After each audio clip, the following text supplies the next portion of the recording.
When a restaurant that has served its community faithfully for 3 decades suddenly goes dark, when the lights that once welcomed families and workers alike are extinguished without warning, we are forced to confront an uncomfortable truth about the fragility of American enterprise. This is not merely a story about hamburgers and French fries. This is a story about policy, consequence, and the invisible forces that determine whether a business lives or dies in the modern economic battlefield. Across the sprawling landscape of California, from the sun-drenched boulevards of Los Angeles to the fog-shrouded streets of San Francisco, a seismic shift has taken hold of one of America's most iconic industries.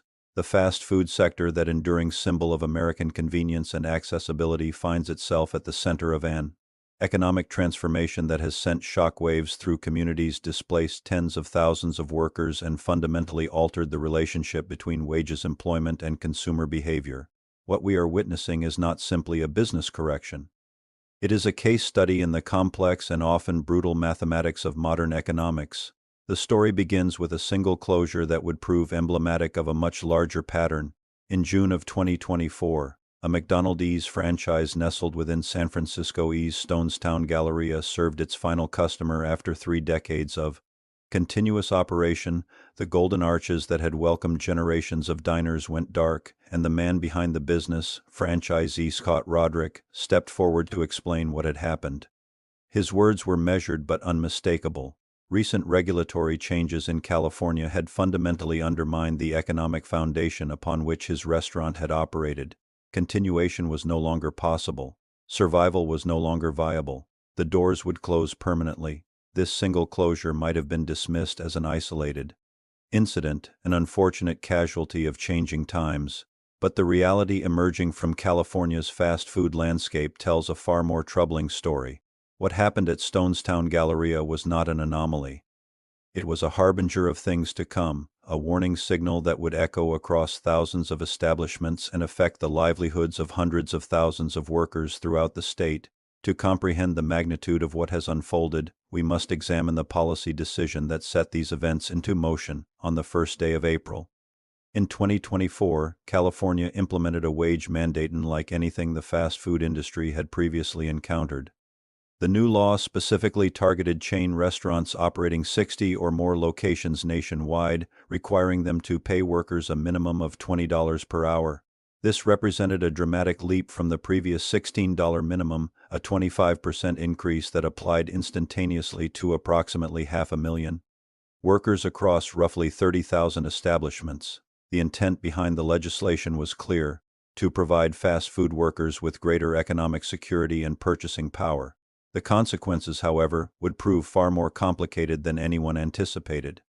Economists recognized immediately that California had inadvertently created what they call a natural experiment. The state had established conditions that would allow researchers to compare its fast food employment trends against those of other states operating under different wage structures. The results of this experiment would emerge with striking clarity over the following 18 months, documented by multiple independent research teams whose findings, while varying in precise numbers, converged on a consistent and sobering conclusion. The National Bureau of Economic Research released findings in July of 2025 that painted a troubling picture. Economists from the University of California, San Diego, and Texas A&M University concluded that California's fast food sector had experienced approximately 18,000 fewer jobs than would have existed had the wage increase not occurred. This represented a 2.7% employment decline relative to national trends, a significant deviation that could not be explained by broader economic conditions alone. A separate analysis conducted by economist Christopher Thornburg of Beacon Economics arrived at an even more substantial figure, estimating job losses at 23,100 positions over the year following implementation. California's own Employment Development Department, after revising its preliminary data, reported that limited service restaurants had experienced a reduction of 21,500 jobs. The numbers varied, but the direction was unmistakable.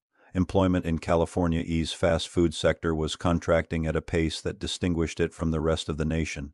Perhaps the most compelling evidence came from an unexpected source.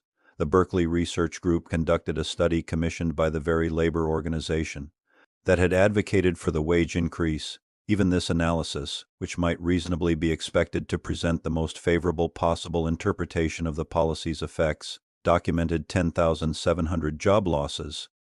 The researchers described this as the steepest employment decline in the sector this century, exceeded only by the extraordinary disruptions caused by the Great Recession and the global pandemic. When even the advocates of a policy acknowledge its measurable costs, the evidence demands serious attention. The tremors began even before. The wage law officially took effect in December of 2023. Pizza Hut franchise operators across California announced the elimination of all delivery driver positions. Two franchise groups operating in Orange, Los Angeles, Riverside, San Bernardino, and Ventura counties eliminated over 1,200 delivery positions virtually overnight. An additional 800 drivers in Sacramento, Central California, and the Reno-Tahoe area received similar termination notices. The response was swift and pragmatic. Pizza Hut locations shifted their delivery services to third-party platforms such as DoorDash, Grubhub, and Uber Eats. Functions that had once been performed by direct employees were outsourced, transforming what had been full positions with benefits into gig economy arrangements with far less security. The closures extended far beyond individual franchises. Rubio's Coastal Grill, a beloved San Diego institution credited with popularizing the fish taco since 1983, made a devastating announcement in late May of 2024. 48 California locations would close permanently. 13 restaurants shuttered in San Diego alone. 24 locations across the Los Angeles area went dark. 11 establishments in Northern California served their final customers. 5 days later, the company filed for Chapter 11 bankruptcy protection, revealing a financial situation that had deteriorated beyond repair. Rubio's reported over $1 billion in debt against less than $30 million in available cash. This marked the company's second bankruptcy filing in just 4 years, a stark illustration of the compounding pressures facing California restaurant operators. Company officials pointed to multiple factors: reduced customer traffic as remote work patterns persisted, rising food and utility costs, and the minimum wage increases that had squeezed location profitability to unsustainable levels. The chain was ultimately acquired by its lenders for approximately $40 million. A fraction of the $91 million a private equity firm had paid for it in 2010. Individual franchise owners stepped forward to provide specific calculations that illuminated the mathematical reality confronting their businesses. Alex Johnson, who operates 10 fast food locations throughout California, estimated that the wage increase would add $470,000 in annual labor expenses across his restaurant portfolio. The numbers were staggering. Scott Roderick, the same franchisee whose Stonestown location closed, owns 18 McDonald's restaurants statewide. His response to the wage increase was multi-pronged. Menu prices rose 5 to 7% within 3 months, while capital investments were indefinitely postponed. Dining room renovations and equipment replacements that might have improved customer experience and operational efficiency were shelved. Survival in the present took precedence over investment in the future. One closure in particular captures the human dimension of these economic forces with particular poignancy. Foster's Freeze-and-Lore, California, a small town approximately 3 hours north of Los Angeles, closed its doors on April 1, 2024, the very day the new wage law took effect. The owner, Lauren Wright, communicated the closure to employees via text message. Some staff members initially believed the announcement was an elaborate April Fool's joke, a cruel prank that would soon be revealed as fiction. It was not. The assistant general manager learned the truth when employees arrived for their scheduled shifts only to receive a phone call confirming that the business they had counted on had ceased to exist. This brings us to a profound irony at the heart of this story. The policy was designed to help workers, yet the workers themselves present. A complicated testimony about its effects. Monica Navarro, the assistant general manager at the closed Foster's Freeze location, made an observation that cuts to the essence of the dilemma. She noted that employees she spoke with indicated they would have preferred to retain their previous wage rather than lose their jobs entirely. The mathematics of unemployment provide no shelter, regardless of how generous the hourly rate might have been. Those workers fortunate enough to retain their positions faced a different challenge. Research from the Competitive Enterprise Institute found that 89% of California fast food workers surveyed reported reduced hours following the wage increase. 35% reported losing supplemental benefits they had previously enjoyed. The calculation becomes painfully clear. An employee earning $20 per hour for 20 hours per week takes home $400. An employee earning $16 per hour for 35 hours per week takes home $560. The higher wage means nothing if the hours evaporate. Edgar Ramos, a worker at a Wingstop location in Los Angeles, experienced this reality directly. His hourly wage increased from $17.25 to $20 in April of 2024. But his weekly hours plummeted to approximately 20.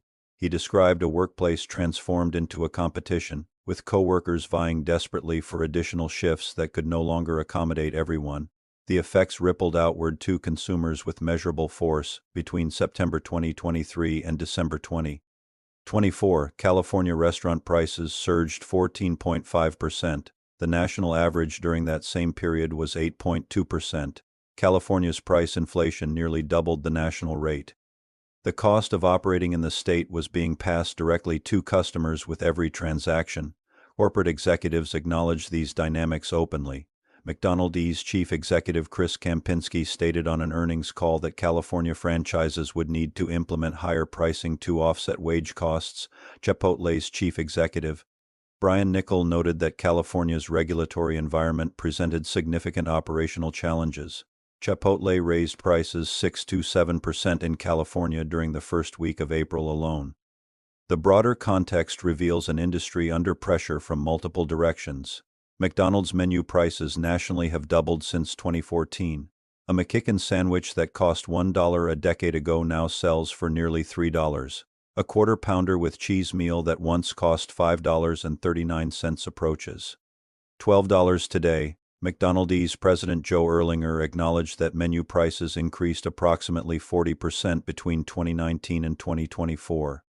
The company's own research indicates that customers earning less than $45,000 annually have reduced their visits, finding home cooking more economically attractive. When a company built on affordable convenience acknowledges that its core value proposition no longer holds for lower-income customers, something fundamental has shifted. Yet amid this turbulence, some operators continue to thrive. Carrie Harper Howie and her sister Nicole own 21 McDonald's restaurants across Los Angeles County, employing over 1,400 people. Their family entered the McDonald's system in 1984 when their parents invested retirement savings in their first franchise. They have survived and even expanded under the same regulatory environment that has forced others to close. Their secret lies in relentless operational discipline, detailed efficiency reviews, cost analyses at each location, scrutiny of everything from condiment usage to portion control. The margins have narrowed to razor-thin tolerances, and only those willing to optimize every variable can survive. What we are witnessing in California is not collapse but transformation. The fast food industry is adapting, evolving, and restructuring in response to new economic realities. Workers who retain their positions earn higher hourly wages but often work fewer hours. Consumers pay significantly more for the same products. Franchise operators either adapt their cost structures with surgical precision or exit the market entirely. The landscape has changed, and it will not change back.